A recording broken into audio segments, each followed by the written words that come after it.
আজকে আমার বর বানাচ্ছে মাছের মাথা দিয়ে বাঁধাকপি। সবথেকে প্রথমে কড়াই তেল নিতে হবে, তেলগুলোয় আলুগুলো দিতে হবে, আলুগুলোকে সব ভালোভাবে লাল হয়ে যাওয়া অবধি ভেজে নিতে হবে। ভেজে নেওয়ার পরে একটা অন্য পাত্রয় আলুগুলো তুলে নিতে হবে। তারপর সেই তেলের ভেতরেই 1 চামচি 5 ফোড়ন, 2টো তেজপাতা, একটা শুকনো লঙ্কা, একটা ইলাইচি, 2টো কাঠ দিয়ে অল্প মতন একটু পেঁয়াজ দিয়ে সবগুলোকে ভালোভাবে নেড়ে নিতে হবে। যখন পেঁয়াজটা একটু হালকা মতন লাল হয়ে যাবে তাতে 1 চামচ মতন আদা রসুন দিয়ে আবার ভালোভাবে সব নাড়তে হবে। সবগুলোকে নেড়ে নেওয়ার পরে 1 চামচি 1.5 চামচি মতন একটু নুন দিয়ে দেবেন স্বাদ মতন।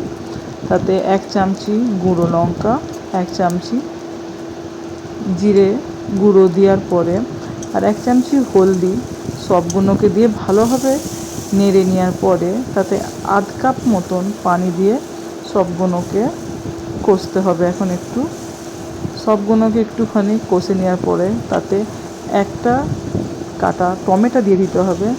টমেটোটা একটু লাল হয়ে যাওয়ার মতন সবগুলোকে নেড়ে নেওয়ার পরে আধ কাপ পানি দিয়ে দেবে, আবার দিয়ে দেওয়ার পরে আবার একটু কষে নেবে।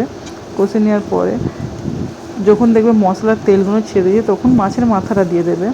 মাছের মাথাটাকে দিয়ে দেওয়ার পরে ভালোভাবে সবগুলোকে কষে নিতে হবে।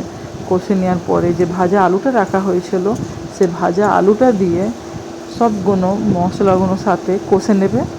কষে নেওয়ার পরে একটু 8 চামচ মতন, 8 চামচেরও কম মতন একটু চিনি দিয়ে দিতে হবে। চিনি দেওয়ার পরে সব মশলা একটু কষে নেওয়ার পরে যখন তেল ছেড়ে দিচ্ছে বাঁধাকপি নুন দিয়ে একটুখানি সেদ্ধ করে নিতে হবে।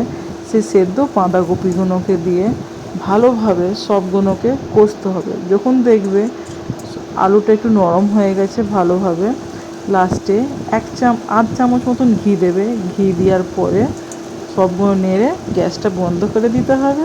হয়ে গেল মাছের মাথা দিয়ে বাঁধাকপি।